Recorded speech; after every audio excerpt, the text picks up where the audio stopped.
Did India gain from this so-called misadventure? Spoiler alert, absolutely nothing. Zilch, nada. The only winner here is Surendra Modi's BJP, which got a temporary boost by whipping up anti-Muslim and anti-Pakistan frenzy. It's like they threw a party for hate and called it patriotism. But here's the thing. Those popularity points are about as lasting as a cheap firecracker.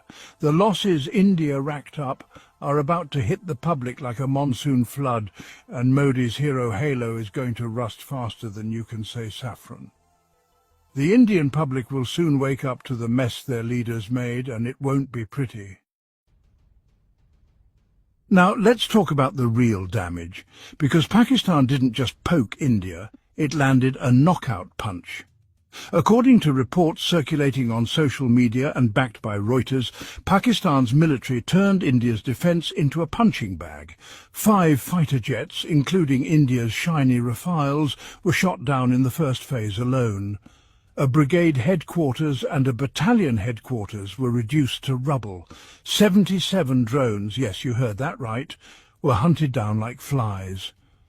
And here's the kicker. India's $1.5 billion S-400 air defence system, the one they bragged about as untouchable, was turned into expensive scrap metal.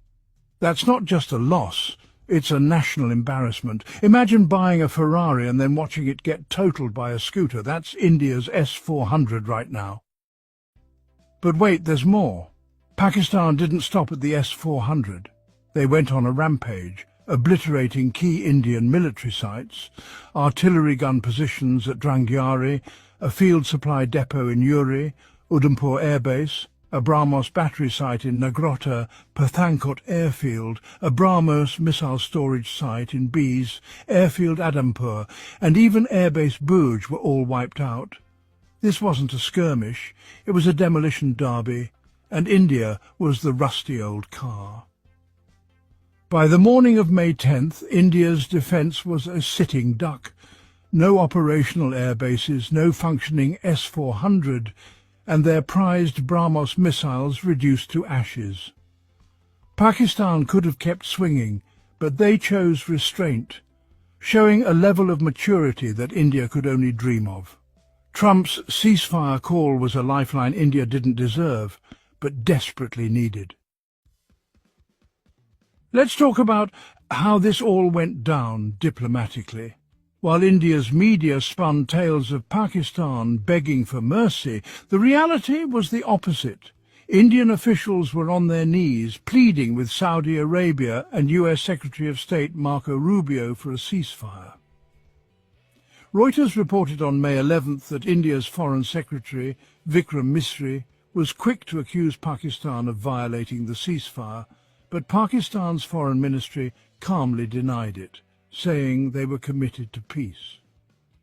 Meanwhile, Indian media churned out fake narratives faster than a Bollywood scriptwriter. It's like they thought shouting Pakistan begged loud enough would make it true. Sorry, India, but the world knows who was banging and who was begging. Now let's get to the intangible losses, the ones that sting even worse. India's dream of being a global superpower? Shattered, its illusion of military might exposed as a mirage.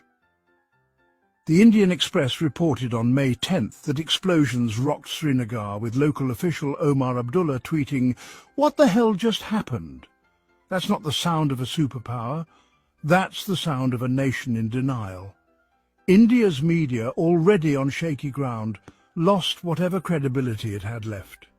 They're not just a news outlet anymore, they're a lie factory working overtime. And the economic hit? Reuters noted that $83 billion was wiped from Indian equities in just 2 days of conflict. That's not pocket change, that's a national disaster. India didn't just humiliate itself, it dragged its allies down too. France, which supplied those Rafales, and Israel, which hyped up the Harop drones, are probably rethinking their deals with New Delhi.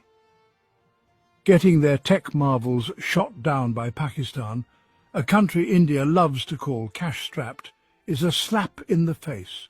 And speaking of slaps, The IMF approved Pakistan's loan request right in the middle of this mess, giving India a diplomatic middle finger.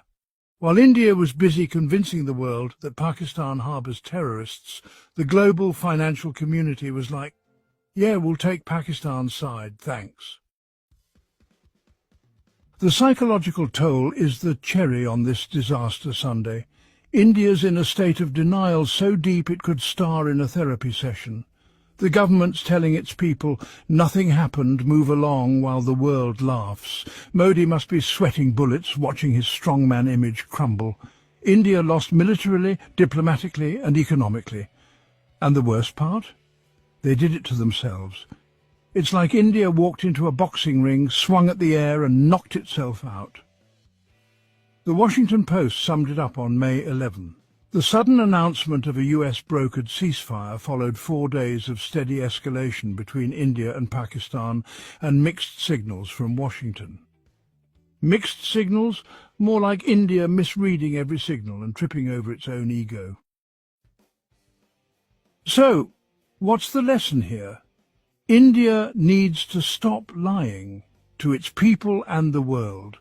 You can't fake your way into the heavyweight category when you're punching like a featherweight. Pakistan, a country India loves to mock as small and broke, just handed them the humiliation of the century. It's like a kid with a slingshot taking down a bully who bragged about his shiny new armour. India's not a superpower, it's a cautionary tale. And the saddest part, the Indian public is still being fed fairy tales about victory while their country picks up the pieces. This whole fiasco reminds me of a guy I knew who bought a fancy suit to impress everyone at a party, only to trip and spill ketchup all over it.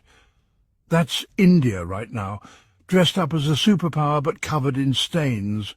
The world's watching, and they're not impressed. Pakistan showed restraint, Trump threw a lifeline, and India's left licking its wounds, pretending it's fine. Spoiler, it's not. The combined death toll from this skirmish hit nearly 70, according to Reuters, and for what? Nothing but Modi's ego and a few weeks of BJP cheers. If India wants to avoid being the world's laughingstock, it needs to take a hard look in the mirror. Stop hyping yourself up as something you're not. You got snubbed by a smaller, scrappier neighbour, and the scoreboard doesn't lie. Maybe next time, try talking instead of flexing, because this flex turned into a flop. And to my Indian viewers, I'm not here to offend you, but come on, your leaders sold you a dream and delivered a nightmare. Demand better.